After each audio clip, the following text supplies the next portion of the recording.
Shalom. Shalom. Apa kabar adik-adik semuanya? Baik. Kakak berharap adik-adik yang di rumah maupun di sini semuanya dalam keadaan baik dan sehat. Kembali lagi pada hari ini kita berjumpa dalam ibadah persekutuan remaja yang dilaksanakan secara online. Adik-adik, kita akan segera memulai acara ibadah kita. Kita menyanyikan sebuah lagu yang mengatakan betapa baiknya Engkau Tuhan. Semuanya menyanyi dalam keadaan sukacita. Boleh bertepuk tangan.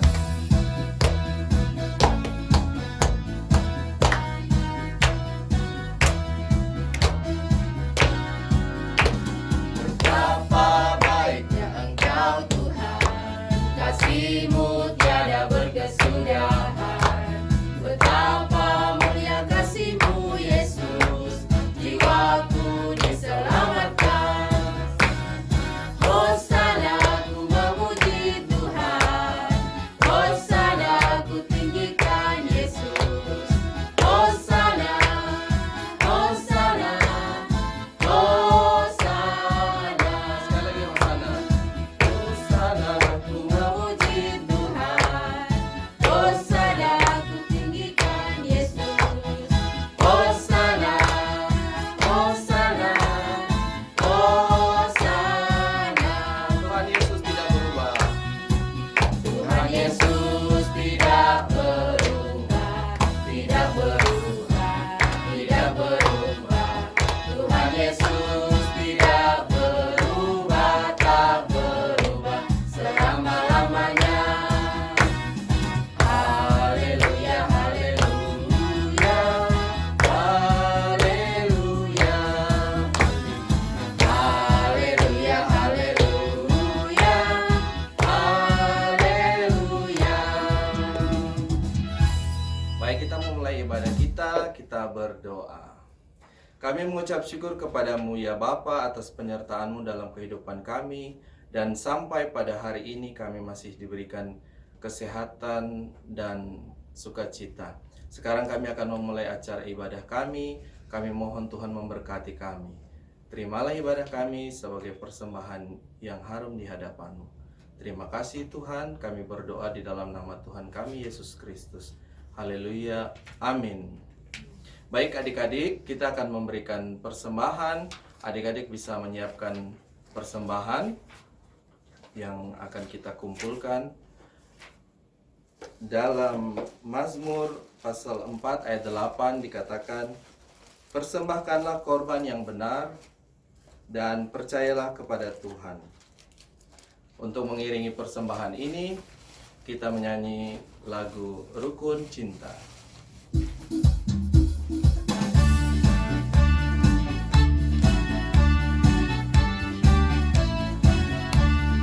Rukun Cinta bersama-sama. Rukun cinta satu sama lain, itulah maunya Tuhan. Lemah lembut serta ramah tamah, itulah maunya Tuhan. Tunjukkan, saksikan, Tuhan minta buktinya. Tunjukkan, saksikan, Tuhan minta buktinya. Kita berdoa untuk persembahan dan pembacaan firman Tuhan. Mari kita berdoa. Tuhan, terima kasih karena Engkau telah memberi nafkah untuk orang tua kami sehingga mereka menyisihkan bagian terbaik untuk dikembalikan kepada Tuhan. Kami mohon persembahan yang sudah kami berikan dapat dipergunakan untuk mendukung menunjang pelayanan dalam gereja kami, Gereja Kristen Injili di Tanah Papua. Berkatilah kami. Tuhan, pada saat ini juga kami akan membaca, mendengarkan firman Tuhan dan penjelasannya. Kami mohon Roh Kudus menolong kami karena kami sadar bahwa kami tidak mampu. Oleh karena itu kami butuh pertolongan. Terima kasih untuk kebaikan-Mu. Kami siap sambut firman-Mu. Terima kasih. Haleluya. Amin. Adik-adik, pada hari ini kita akan belajar dari satu bagian firman Tuhan yang berasal dari Injil Markus pasal 2. Adik-adik silakan buka Injil Markus pasal 2 ayat 1 sampai 12. Sekali lagi Injil Markus pasal 2 ayat 1 sampai 12. Judul pembacaannya Orang Lumpuh Disembuhkan. Kakak akan baca dan adik-adik bisa mengikutinya di rumah. Kemudian sesudah lewat beberapa hari, waktu Yesus datang lagi ke Kapernaum, tersiarlah kabar bahwa ia ada di rumah. Maka datanglah orang-orang berkerumun sehingga tidak ada lagi tempat, bahkan di muka pintu pun tidak. Sementara ia memberitakan firman kepada mereka, ada orang-orang datang membawa kepadanya seorang lumpuh, digotong oleh 4 orang. Tetapi mereka tidak dapat membawanya kepadanya karena orang banyak itu. Lalu mereka membuka atap yang di atasnya. Sesudah terbuka, mereka menurunkan tilam, tempat orang lumpuh itu terbaring. Ketika Yesus melihat iman mereka, berkatalah ia kepada orang lumpuh itu, "Hai anakku, dosamu sudah diampuni." Tetapi di situ ada juga duduk beberapa ahli Taurat. Mereka berpikir dalam hatinya, "Mengapa orang ini berkata begitu? Ia menghujat Allah. Siapa yang dapat mengampuni dosa selain daripada Allah sendiri?" Tetapi Yesus segera mengetahui dalam hatinya bahwa mereka berpikir demikian. Lalu ia berkata kepada mereka, "Mengapa kamu berpikir begitu dalam hatimu? Manakah lebih mudah mengatakan kepada orang lumpuh ini, 'Dosamu sudah diampuni,' atau mengatakan, 'Bangunlah, angkatlah tilammu dan berjalan'? Tetapi supaya kamu tahu bahwa di dunia ini Anak Manusia berkuasa mengampuni dosa." Berkatalah ia kepada orang lumpuh itu, "Kepadamu kukatakan, bangunlah, angkatlah tempat tidurmu dan pulanglah ke rumahmu." Dan orang itu pun bangun, segera mengangkat tempat tidurnya dan pergi keluar di hadapan orang-orang itu. Sehingga mereka semua takjub lalu memuliakan Allah. Katanya, "Yang begini belum pernah kita lihat." Demikian adik-adik pembacaan firman Tuhan. Yang berbahagia ialah mereka yang mendengarkan firman Allah dan yang memeliharanya. Amin.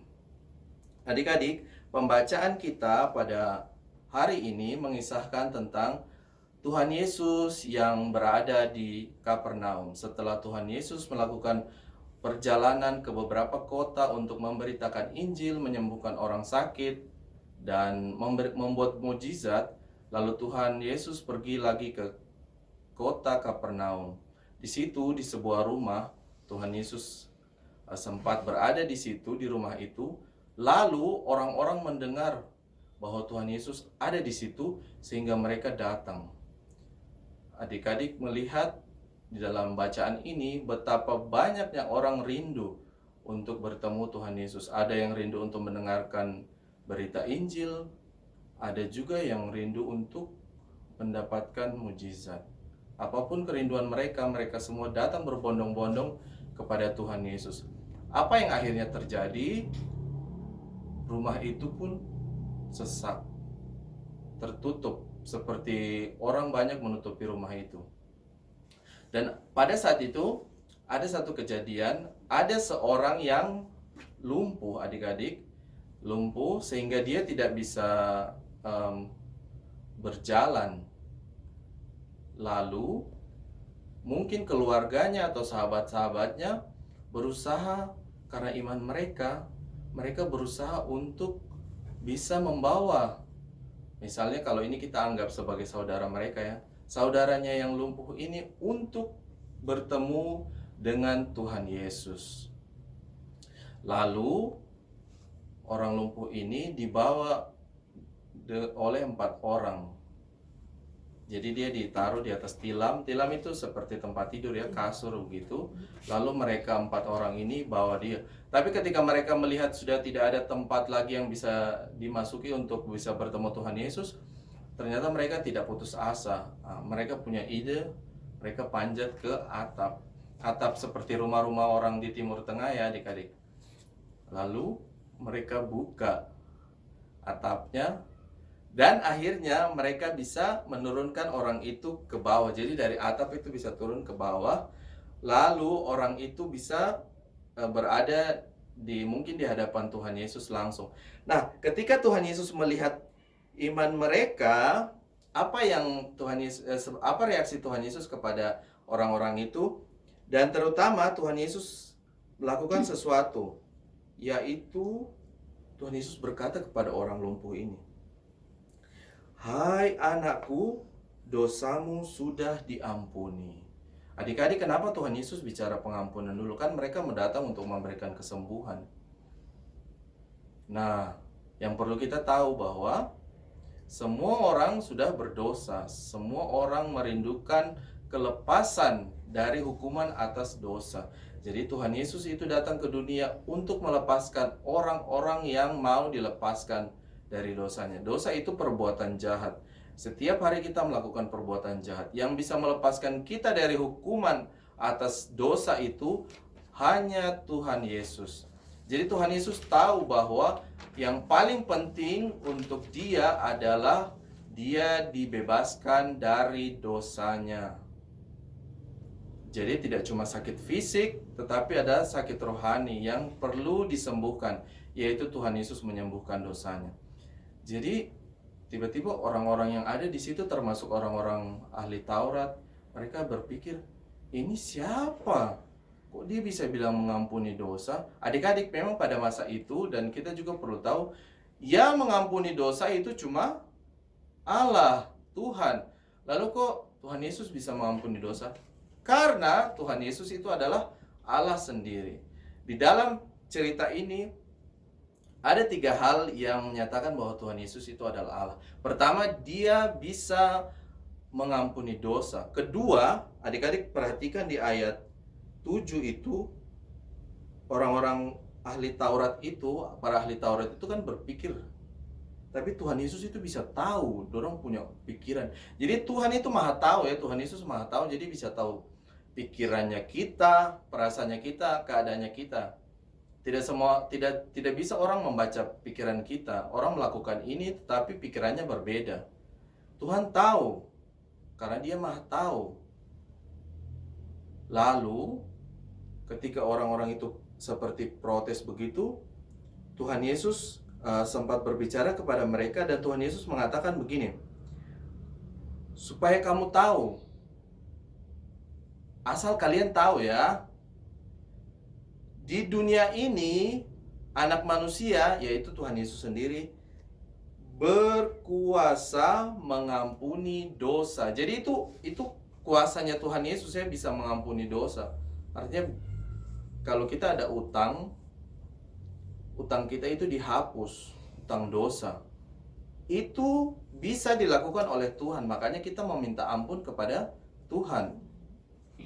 Lalu, ketiga, setelah Tuhan Yesus mengampuni dosa, mengetahui isi pikiran orang, kemahakuasaannya yang menyatakan bahwa dia adalah Allah, yaitu dia menyembuhkan orang lumpuh itu.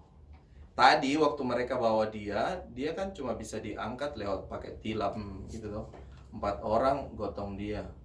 Tetapi ketika Tuhan Yesus bilang begini, "Kepadamu kukatakan, bangunlah, angkatlah tempat tidurmu, dan pulanglah ke rumahmu." Apa yang terjadi adik-adik? Orang itu dia bangun. Tadi dia kan lumpuh di bawah 4 orang. Sekarang dia bisa angkat tempat tidurnya dia sendiri. Itu adalah mujizat kesembuhan yang dibuat oleh Tuhan Yesus, yang menunjukkan bahwa Tuhan Yesus itu berkuasa. Lalu, apa yang terjadi setelah itu? mujizat Tuhan Yesus itu bukan seperti begitu saja, tetapi tujuan dari mujizat Tuhan Yesus itu kita bisa baca pada ayat 12 adalah mereka yang melihat kesembuhan terhadap orang lumpuh itu, mereka akhirnya memuji, memuliakan Allah. Ayat 12 mengatakan, sehingga mereka semua takjub lalu memuliakan Allah. Karena apa? Karena perbuatan yang tadi 3 perbuatan yang Tuhan Yesus lakukan itu bukan perbuatan manusia biasa ya. Itu adalah perbuatan ilahi. Pertama apa? Mengampuni dosa, mengetahui isi pikiran orang. Dan yang ketiga, memberikan mujizat kesembuhan. Apa yang dapat kita pelajari dari bacaan ini adalah bahwa seperti keadaan sekarang adik-adik, kita perlu tahu bahwa keadaan pandemi COVID-19, wabah ini menyebabkan banyak orang menderita, sangat banyak. Dan bahkan sebelum wabah ini ada pun banyak orang menderita. Ada yang sakit, ada yang meninggal sehingga keluarganya berduka cita, ada yang kehilangan pekerjaan, ada yang punya banyak sekali pergumulan hidup. Sehingga apa yang terjadi? Ada yang lari ke narkoba, ada yang melakukan kejahatan demi mendapatkan uang, dan perbuatan-perbuatan yang lain. Itu menunjukkan bahwa orang-orang butuh pertolongan. Kita bisa belajar dari 4 orang ini, dan mungkin orang-orang lain yang bersama mereka yang mau mengantarkan orang lumpuh ini. Sebagai sahabat, sebagai saudara, marilah kita menolong orang yang ada di dalam keluarga kita, sahabat kita, teman kita, atau bahkan orang lain.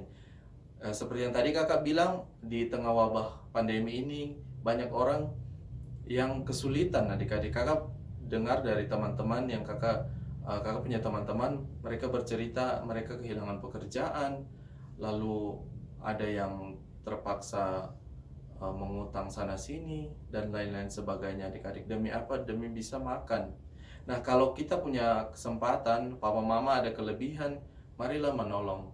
Gereja kita dalam beberapa waktu terakhir sudah melakukan hal itu ya, melakukan diakonia, menolong orang-orang. Tapi tidak cuma tentang sumbangan seperti itu adik-adik, kita bisa mendoakan orang lain. Dan yang paling bisa kita lakukan dalam hidup kita sebagai pemberian terbaik adalah kita membawa orang kepada Tuhan Yesus. Itu adalah hadiah, perbuatan paling baik. Karena pada dasarnya adik-adik, seperti Tuhan Yesus tahu bahwa kerinduan manusia adalah terbebas dari hukuman dosa, maka semua orang pun seperti itu. Orang-orang ingin bertemu dengan Tuhan Yesus mendapatkan kelepasan. Mari dalam setiap kesempatan, dalam setiap kehidupan kita, apapun itu, kalau kita diberikan kesempatan untuk melayani orang lain, untuk membawa orang lain kepada Tuhan Yesus, lakukan.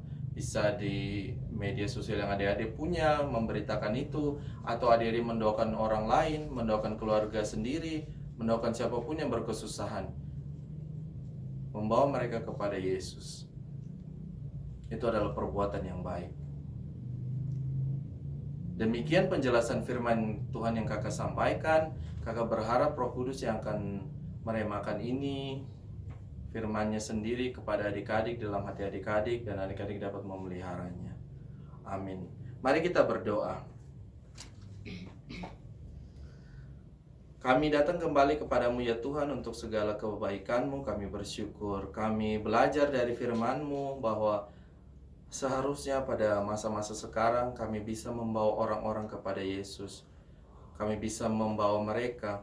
Ada perbuatan-perbuatan baik yang bisa kami lakukan lewat kelebihan kami atau apapun yang kami punya untuk kami bisa bagi kepada orang lain. Terutama adalah membawa mereka kepada Tuhan. Ajarkan kami Tuhan Yesus. Ajarkan kami untuk selalu meminta ampun kepada Tuhan. Ajarkan kami untuk membersihkan pikiran kami. Ajarkan kami untuk selalu berharap mujizat dari Tuhan. Dan kami kiranya dapat diajarkan pula untuk memuliakan Tuhan dalam kehidupan kami. Berkatilah kami, berkatilah kami di rumah, di tempat mana saja Tuhan, kami yang sudah lulus sekolah, mau pindah ke jenjang yang lebih tinggi, naik kelas, atau yang lainnya. Tuhan Yesus berkati, kami mengucap syukur untuk itu. Kami mohon berkati orang tua kami, berkati juga guru-guru kami, berkati pelayanan di gereja, Kau berkati Indonesia, berkati tanah Papua, berikan keamanan. Dan Tuhan Yesus, kiranya Engkau menyudahi segera wabah yang sedang terjadi di seluruh dunia ini. Terima kasih untuk kebaikan-Mu. Kami sudah berdoa dan mengucap syukur.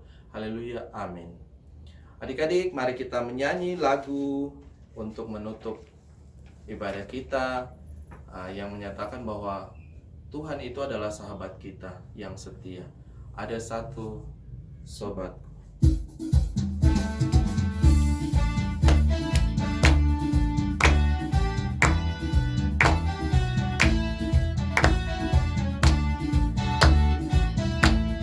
Ada satu sobatku yang setia, tak pernah dia tinggalkan diriku. Di waktu aku susah, waktu ku sendirian, dia selalu menemani diriku.